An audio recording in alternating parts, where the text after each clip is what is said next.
alam nyo ba mga kamamsi, sa talong na ito, dito nag-start yung aking YouTube channel na Presimature. Kaya nga sabi ko, ay mag-ihaw nga ako at mag-upload na naman ako nito.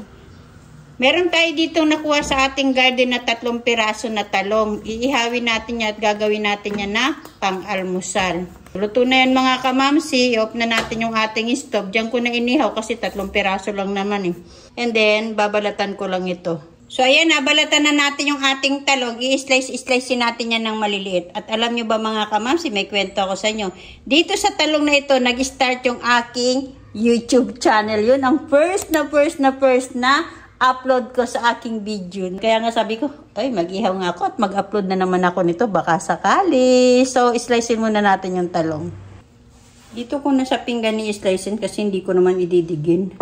Tanggalin nyo lang yung pinakadulo niya.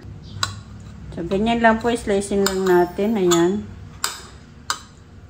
So, ayan, na-slice na natin siya mga kamamsi. Magluto na tayo. So, nagbukas na ako ng ating stove dyan. Paglagay tayo ng oil. So, mainit na yung ating oil. Ilagay na natin yung isang sibuyas na in-slice natin na maliliit. Then, ilagay na rin natin yung ating slice na 3 kamatis. Medyo mura na yung kamatis, kaya marami na yung kamatis mga kamamsi. Ang mahal na naman ngayon ang sibuyas. So, adjust na lang natin yan. Total, sasarap din yan. Budget baga minsan-minsan. Nung last, mahal ang kamatis. Ngayon naman, ang mahal, ang sibuyas. Kaya, isa lang na maliit na sibuyas, okay na yan. Mura naman yung kamatis, eh di 3 piraso. O, gisa-gisa lang muna natin yan mga kamamsi. And then, babatihin muna natin yung itlog. Naglagay ako ng pamintan durog at asin. Then, batihin lang natin.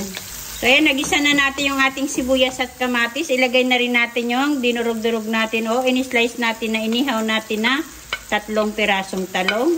Then, saka natin halu-haluin. Paglagay tayo ng konting seasoning. So, ayan, okay na yan mga kamamsi. Nadurog na natin silang 3. Then, saka natin ilagay yung binatin natin na 2 itlog. Then, saka natin halu-haluin. O, diba? Tipid tips. Marami na yung makakakain mga kamamsi. Hati-hati na lang. Pag short sa budget, ganun lang yun. Kulang ng asin, dagdagan natin. Halu-haluin nyo lang.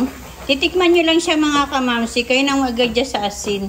Hintayin lang natin siya na medyo matuyuan ng konti. Saka natin budburan ng sibuyas dahunan.